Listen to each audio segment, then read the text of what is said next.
All right. Thanks for joining us today. I'm Raina This is Jason. with Baguette Bound, and we have a special guest today. Patricia Brooks is joining us from her YouTube channel. You may have watched already. It's called The Carefree Expat. She is the founder of The Courage Catalyst. She helps single women move abroad. I love how she describes it confidently and sustainably, meaning this move is going to stick if it's what you want. So she did this herself at 51 years old, quit her job, moved to France. She has been living in France successfully for the last 6 years, has authored 2 books here, and is working on a third. And we're excited to have her for 2 reasons today. One, she brings a different perspective to all of this than we did. Moving as a single person, it's different than moving as a family unit. There's no way around that. And we wanted to bring some of that perspective that's different than ours. And the other thing is, while Jason and I's channel focuses a lot on the hows of the months that are like right before the move and right after, Patricia really helps people prepare for those really intense months that are going to be right at the end. But there's a lot to start way before that to make the whole thing really successful. And that's what we're going to talk about with her today. So if you are planning a move and you're like, oh yeah, my France move is not for, a couple of years from now, but there are still a lot of things you can be doing to start to prepare yourself and make it successful. And that's what we're going to talk about today. So with all of that, welcome, Patricia. Thank you for joining us. Thank you so much for having me today, Jason and Arena. Yeah, it's great to be here. So Yeah, you can start us off. let's jump right in. Yeah. So Patricia, we talked about kind of you help clients, people through this journey, but what's the first step? What's the first step to kind of mentally prepare and get yourself in a position to succeed? Yeah, if you're Yeah, dreaming of a so move abroad. so one of the things that I start off working with my clients on is getting to their why. Why is Mm. it that they have decided that they want to move abroad? Because a lot of times people will say they want to move abroad, but this why is a surface why. I want to eat baguettes, Mhm. right? I want, right? Yeah. But but once you ask, well, why is that important to you? And you drill down, why is that important to you? You get to a deeper core value that you'll be able to honor more fully. And when you have this why and you create a why statement as to, well, I'm gonna do this thing because experiencing new culture is important to me, and I feel like Mm. I'm restricted where I am now. That will serve you well when you are going through the hard parts, right? There are lots Yeah. of hard parts. There are the hard parts of, oh, I've got to apply for this visa, and that's scary. And you can delay and you can postpone and you can procrastinate. But when you have that why to turn to and say, yes, and I'm doing this because of this, something that is really important to you, then it helps you to move through those hard parts, before, during, and after the move.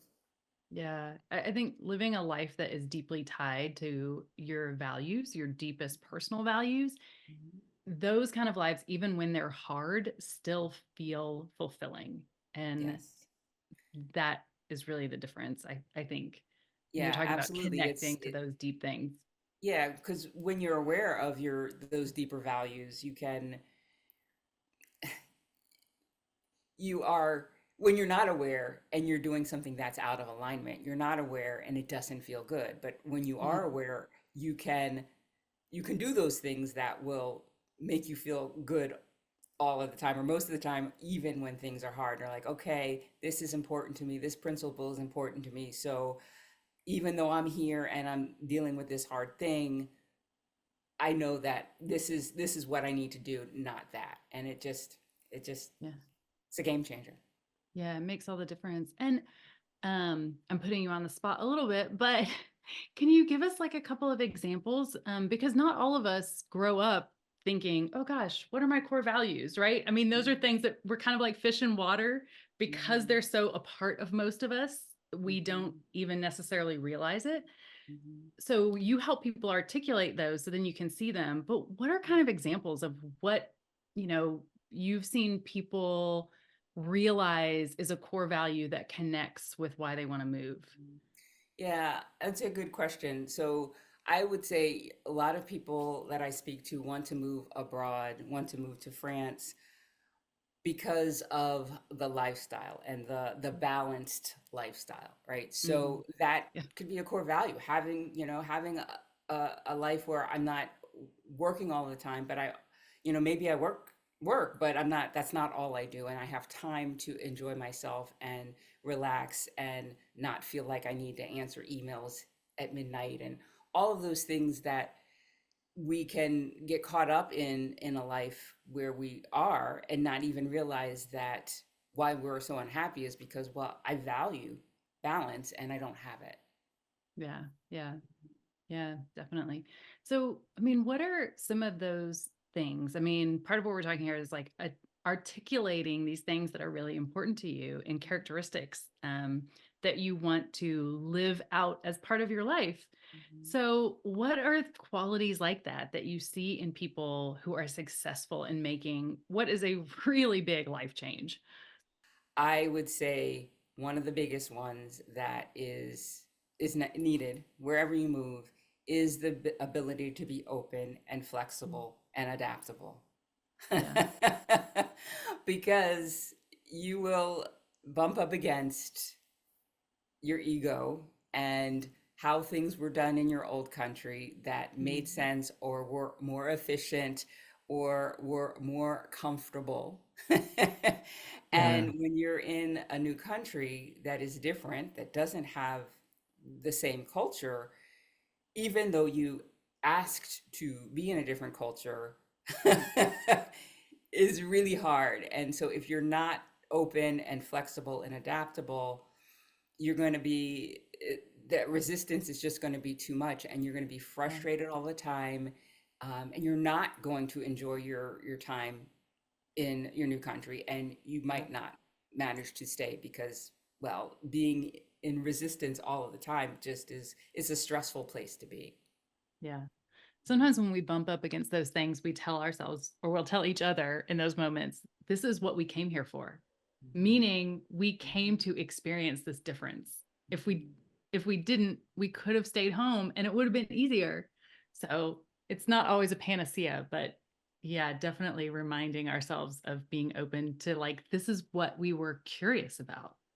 Yeah, it's funny you say that. I what's the woman's name? Tracy McMillan. She, she's a coach and she was talking about when you ask for patience, like, "Oh, I wish I had more patience. I wish I was more patient." She says, "When you ask for patience, what you get is a line at the bank." Right? And so right? So Yeah. it's kind of like that for me when I'm one of my reasons for wanting to move to France was I enjoy challenge. I like to stretch myself and to grow.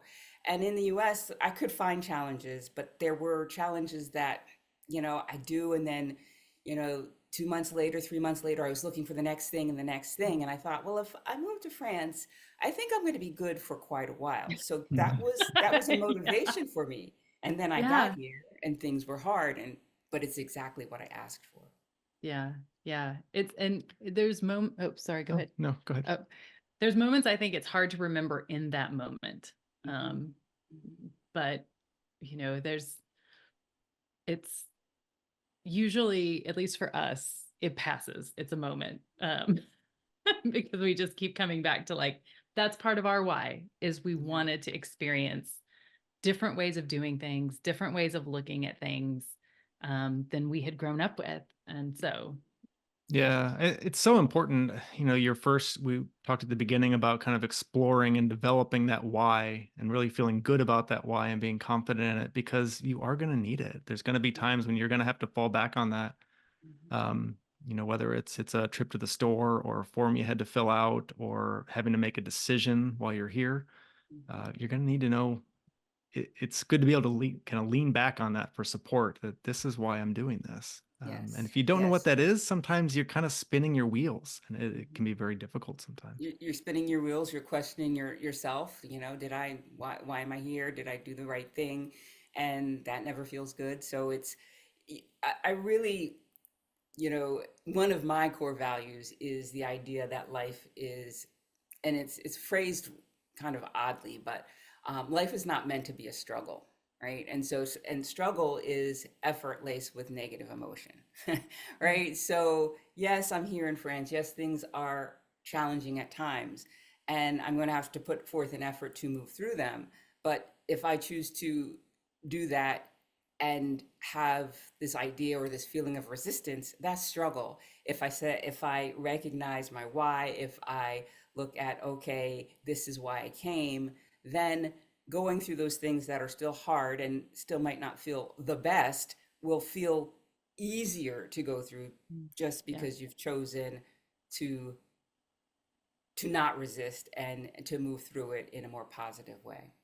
Yeah. That's a really excellent way to frame that. Yeah. Thank you. Yeah. I think even back to the very first thing you said about openness, it made me think about, I heard a quote and I wish I could remember who it was so I could give credit, but it was something about the nature of an adventure is that you don't know what will happen. And Mhm. I think, like, I've always been a planner. I like to know what's going to happen, but we chose this because we wanted to have an adventure as a family.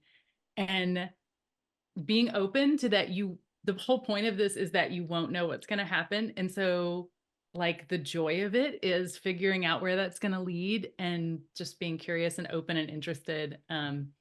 There's like, I don't know, there's some sort of irony there. Right, but I get you, because that uncertainty is scary, right? Right. Yeah. Right? It's like, Right. okay, Yeah. you want the adventure, but I it's know. scary. Yeah. Yeah. Because you don't always have control of how high the dial is turned up on the unknown when you embark. Yes, yes.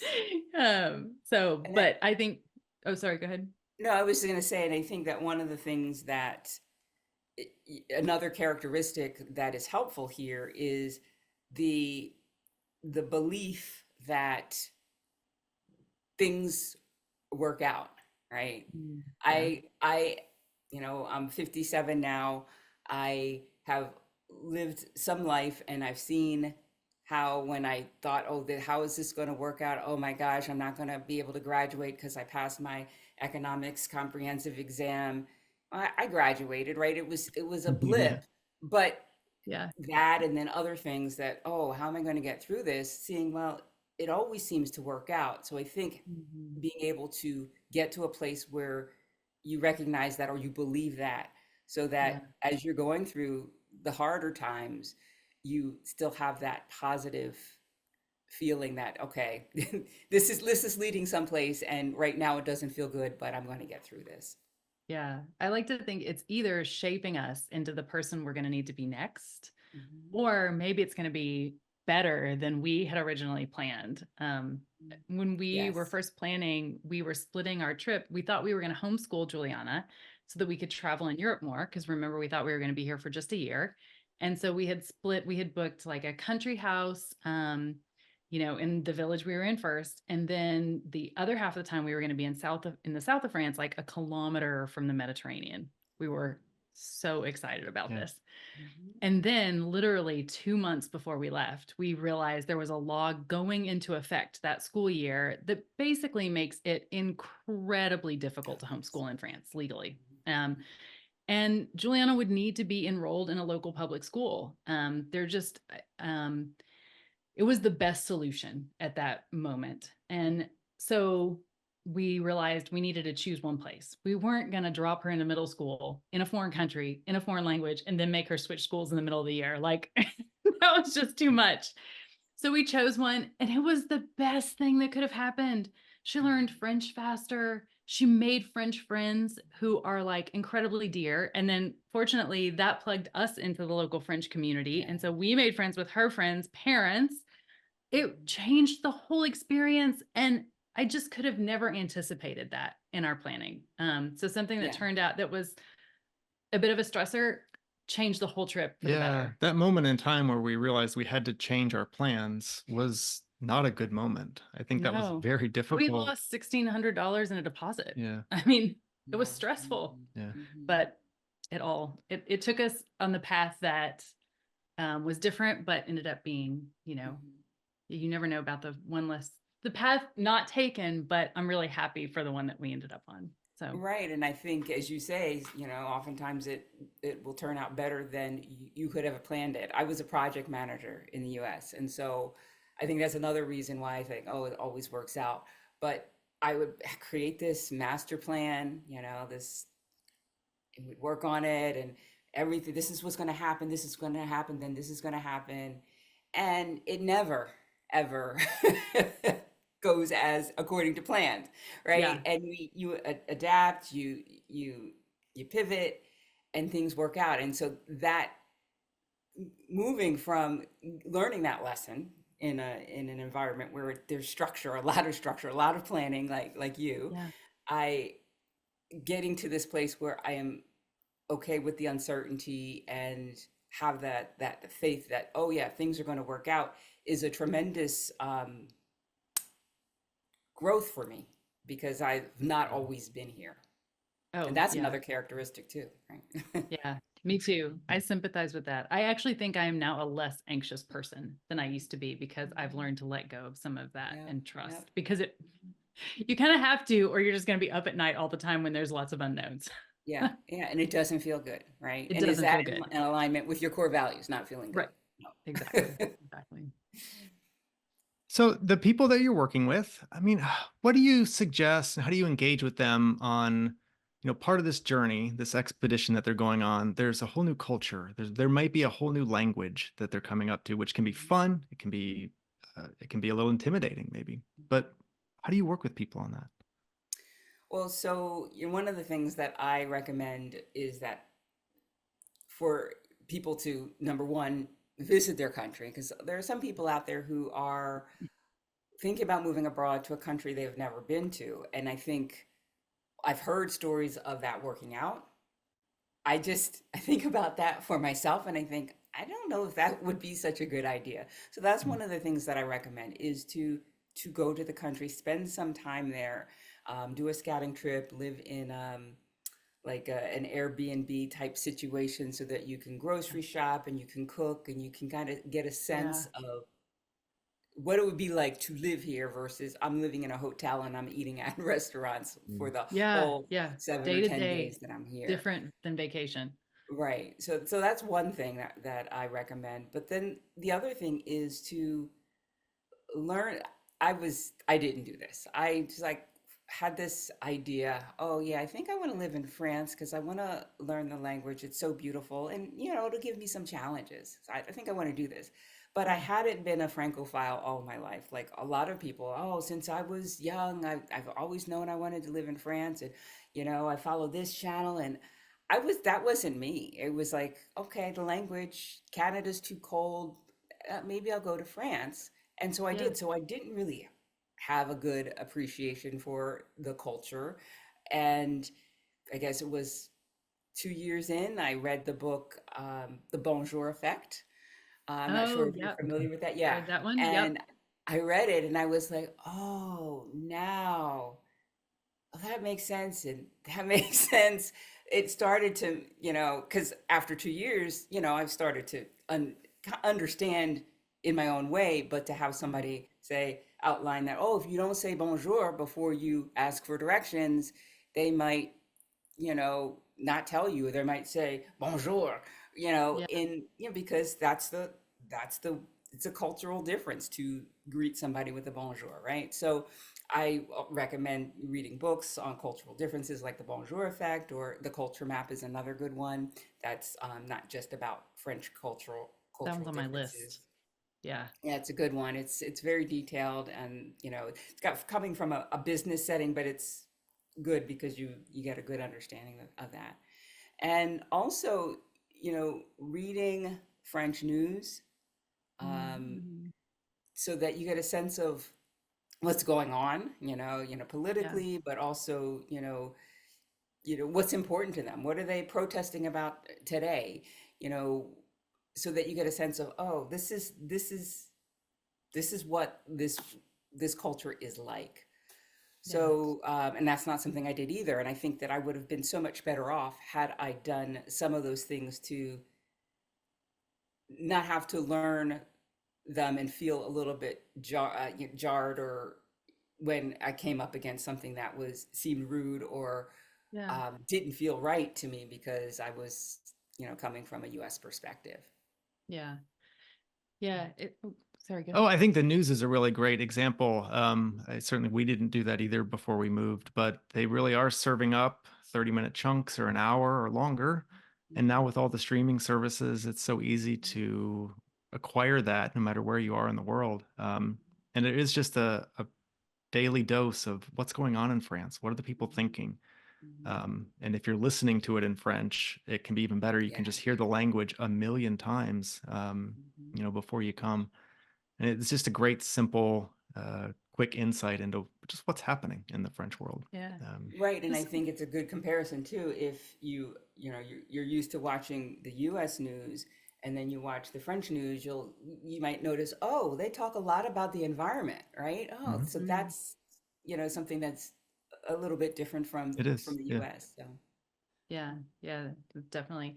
And this is a good point, just about learning as much as you can about the culture itself, like what it values and how it works Yes. before you come, Mhm. because I Mhm. do think you'll still have those interactions I found sometimes that might be a little bit like, oh, you know, you're just reacting as you would in your own from your own culture, and maybe there's a little bit of a cultural clash sometimes, but afterwards I usually had some sense of like understanding why it happened, because I was like, oh wait, I remember there's probably something related to whatever, because I actually, when we were thinking about moving abroad, we were considering Portugal, Italy, Spain, or France, and our heart was really with France from the beginning. But when we first started considering it, we were like all the possibilities, right? And I found these books. Oh, gosh, I can't remember the title of them, but they were just like these little books at Barnes and Noble in the US, and they were on each country's culture. And it was like a section on familial structure, like work culture, like all these. And I read all four of them. And then I told him, we're moving to France. It's the best fit.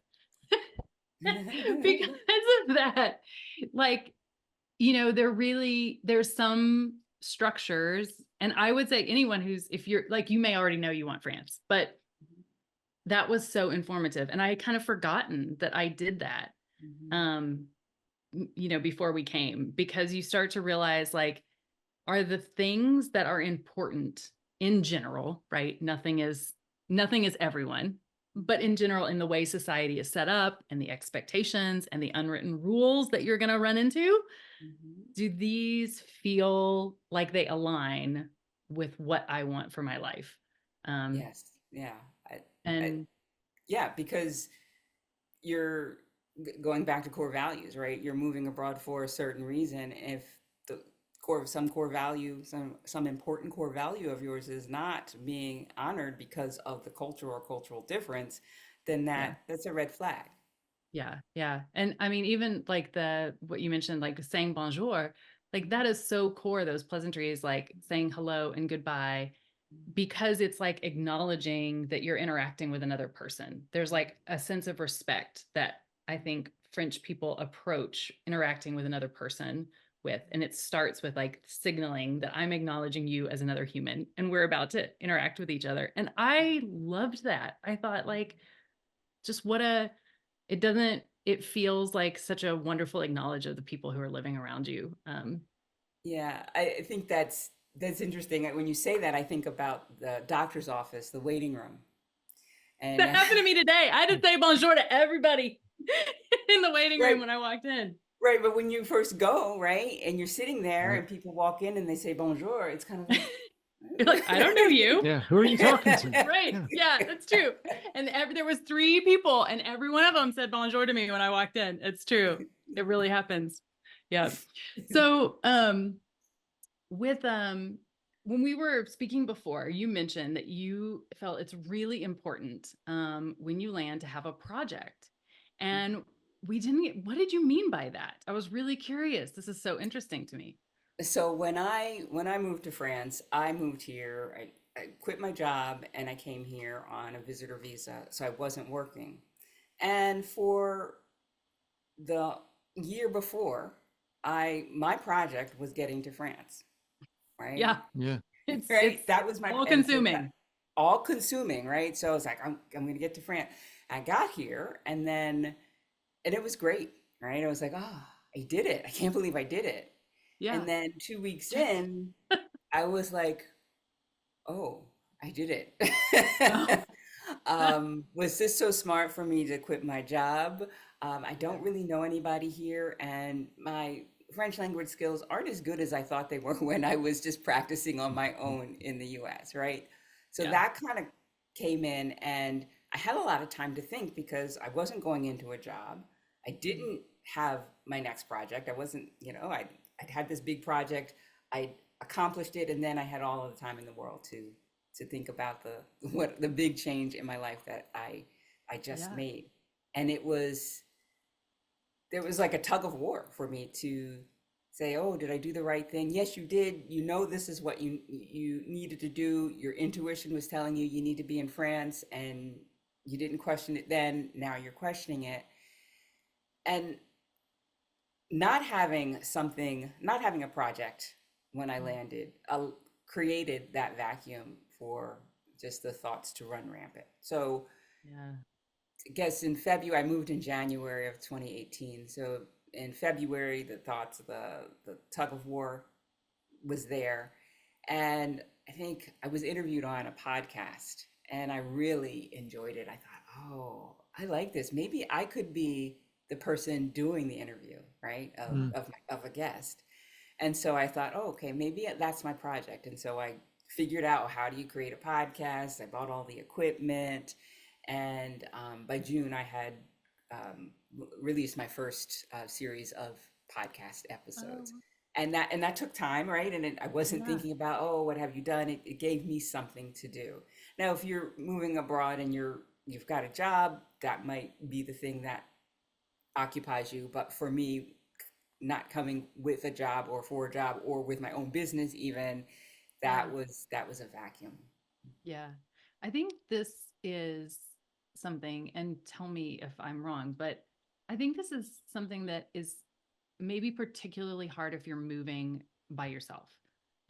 Because when I noticed this and I asked Jason, I said, gosh, did we have a project? And he was like, well, we had to get Juliana in school. We were helping her adjust. Like I realized some of that vacuum was filled just with Mhm. our normal kind of everyday familial activities. Do you think that Mhm. it's intensified when you're on your own I to think have that focus? I definitely think so. And but I think that you can experience that same thing, you know, as a family, that your daughter's your project, right? There's Yeah. always We got more years to go. Yeah, she's a really long project. But I think, even just moving as couples, like you've got your shared experience, but you've got your own experience too. And so Yeah, if I think that having a project can be helpful in any yeah, instance, but I think definitely as a single person moving abroad is not working, I want to layer that on because if you're working again, you might not have time for another project. That's the thing that yeah, is keeping your mind busy. yeah, Yeah. It seems really challenging to be proactive in thinking of what that project is Mhm. because you don't know the culture, you may not know exactly what your city, your town, there's so many unknowns that are coming up. Um, it feels like it can be really challenging to set what that project might be, to create a project for yourself. Mhm. How can people work through that? Well, I think, one thing, if you're moving to a country with a foreign language and you haven't mastered that, one easy project that you might consider is signing up for a language class, right? And, projects have a beginning and an end. Um, according to project management, you know, 101. Yeah. But maybe the project is I'm going to enroll in a language course and I'm going to get to an A1 level in whatever language, right? It it can be something that is very you think about what kind of experience you want to have in your new country. One of the things I work with my clients on is, well, what is your like, what do you want your life to look and feel like when you're living there? You know, where do you want to live? You know, what kind of apartment or home do you want to live in? What are you going to be doing? You know, what hobbies are you going to be participating in? Who are you going to be doing that with? And so, as if you have a vision of what you want your life to look like, that making sure that that vision is fulfilled, Yeah. can be the project, right? Oh, I want to learn how to surf. Just pull it out of the air, right? Okay, so then that can be your project, or Yeah. whatever that vision looks like. That's funny. Surfing was exactly what I was thinking about too, because people very often email us asking for advice on where to move to. And I mean, first of all, that is not an answer you can give in an email because it's super individual. I mean, right? Like, the one person loves to live in the cornfields of Iowa, and another one loves New York City, right? But that is one of the things that usually we tell people, think about what you want to do with your time here. And I was thinking, like, yeah, if you want to learn to surf, then you need the Atlantic coast. Don't go to the Mediterranean, Yeah, right? It's a beautiful ocean, doesn't have the same exactly. waves. So I think that is like an awesome piece of advice, to really visualize what are you going to be doing with your days here, because that can guide you also to where you want to land, and give you something to really hold on to when you get here. And you haven't made friends yet, you haven't settled, there's something that um you're going to enjoy, that you've set Yeah, yourself up to be able to do. yeah, absolutely. One of the real challenges for us here, and I think in a lot of the people that we've talked to that are here as well as expats, is just keeping in touch with people. You often move here and leave a lot of people back behind at home. Mm. Um, Mhm. and what would your recommendation be? I mean, what can people do to try to, I don't know, smooth this out, negate it, or make it less of a difficulty? Because it is a real thing. Yeah. It is, and I think it's challenging. One of the things that I recommend is to have a plan, to create a plan to stay in touch with those people who are most important to you. It's it's like, with any relationship, if you have a plan and you have an approach to making sure that relationship deepens, and is you have the lines of communication are open, and you agree to that, then the relationship is smoother. You're going to have your bumps in any relationship. But if you move abroad and you say, okay, we're going to be far away, and well, we'll talk when we talk, then life can happen, and you can time passes really fast these days. And so you can Yeah. wind up not staying in contact in the way that you want, or as much as you would like. And, being abroad, being single abroad, for me, I had a lot of time, as I said, to think, but then also feel lonely. And so having a regular Zoom call scheduled with my good friends, Mm. once a month. Oh, I knew that was coming. And if I had something went really well, I'd make a note and say, oh, I want to make sure I share that with them. And that allowed us to get really, it seems like we got closer in some ways, because we Mm. had this call, we had this time together, and we made each other a priority. And so making a plan with those people, with them, say, hey, I'm going to be far away, but that doesn't mean we can't stay connected. How do you see this? How do you see this? How could this work for us? What can we do so that we can stay in touch and create the plan together and then follow it? Yeah, that is great advice, because Yeah. Jason and I usually do like an annual planning session. And this past year, I told him that is the thing that I feel like the ball really got dropped on this, first 18 months we've been here, is there's just been so many other things that I have really struggled, especially because, like, some people are on Facebook. I don't really like Facebook. Some Mm. people are on WhatsApp. Some people only email. Some people, and I lose track of like who I've updated, and I wish now in retrospect that I would have just said, here's how you guys are all going to be able to see our updates. Let's put a regular Zoom call on the calendar with, I wish I would have put some structure around that, because now we've been here long enough, I'm really feeling the absence, and I miss my family and friends, and there's no consistent way to connect with them. So it's really good advice. And I found, as somebody who's on YouTube, Oh. they get our updates, but we don't necessarily get theirs. Yeah. They feel like maybe they're informed, right? Yeah. Right. So that's another thing as a YouTuber. Yeah, that's new for us. That's interesting. Yeah, that's a good point, though. Yeah, and I don't know how much of our friends and family watch our videos, because they don't care about like filing for a long stay visitor visa. But you might be surprised that they might tune in every now and then to kind of. Yeah, no, that's true. That's a really good point. But yeah, planning that ahead. What else? What are those last pieces of advice that you would give to someone who's preparing for a move abroad? Buckle up.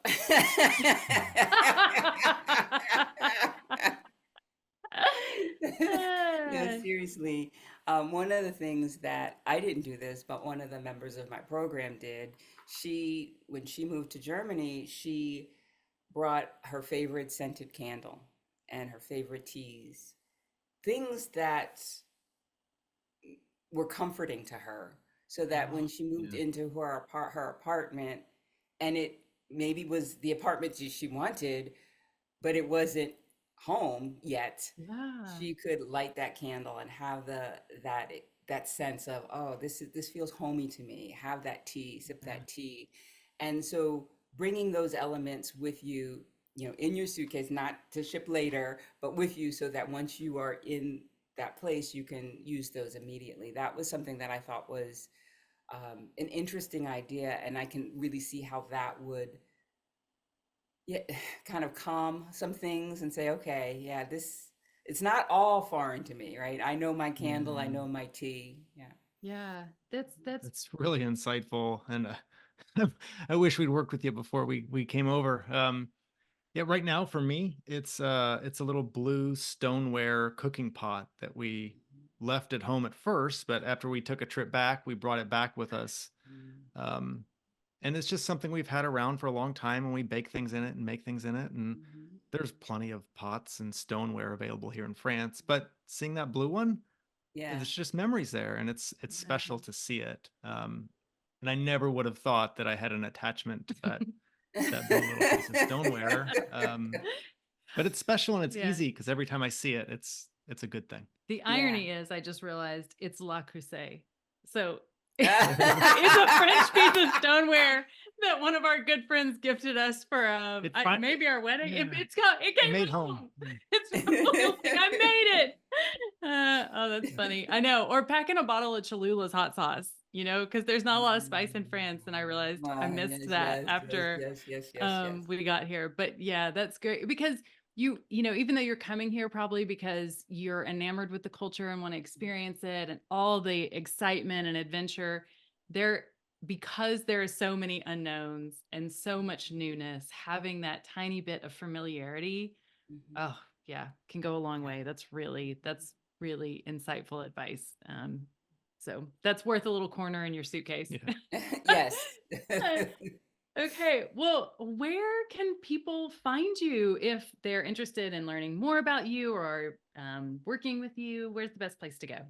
So they can go to my website, thecouragecatalyst.com, and they can learn all about me and what I offer. And if they're interested in learning more about me and watching me on YouTube, I am Patricia Brooks, the Carefree Expat. So you can find out a lot about me there as well. Okay. Oh, awesome. Great. Fantastic. We'll put all that down in the description so people can jump to it right away if they want to. Yeah. Yes. And I have a giveaway. It's a Pathfinder. It's a tool to help you understand where you are in the process of moving abroad, because a lot of times people come to me and they're not really sure where they are. They haven't decided where they want to move yet, right? What country. So they're at the very beginning, and until they've decided, I wouldn't be able to work with them, right? So, Yeah. but I have a tool as a part of that tool, location, okay, what are some of the things I need to think about to select a location or at least a region in the world? Because it's really hard to do an exploratory trip to, all the places these people may want to move. And Yeah. then Yeah. that second stage is, well, they know where they want to move, but they haven't figured out how they're going to finance it, right? They're not Yeah. It's a retired, big they need one. to find a job or create a business or whatever. There's Sure. some resources at that stage. And then that final stage is, okay, I'm ready to move abroad. What are the checklist sort of things that I need to do? And so if they download that, they can take the little quiz that shows that where they are in the path, and then they can go to that section and see the tools and resources in there. And that they can go to thecouragecatalyst.com/pathfinder for that. Okay. To find that assessment. Okay. Mhm. Oh, nice. What a cool tool. Yeah. Okay. Well, thank you again for being with us and sharing your experience, your insights. I know it's going to be helpful to everyone watching because I'm not sure you can over prepare. There will still be unexpected things. Yeah. Yeah. But all of this helps you be mentally prepared for what to expect, even if that's going to be the unexpected. Right, exactly. You said it. It's exactly that. You can never prepare. You're never gonna know all about the culture, so that don't have a little bit of culture shock. You're never going to. Right. There's always going to be something that's unexpected, something that's you're uncertain about, and in learning how to deal with that mindset wise, things go more easily. Yeah, absolutely. Okay. Well, thanks so much. And we'll see you around YouTube. Yes, and maybe around France, right?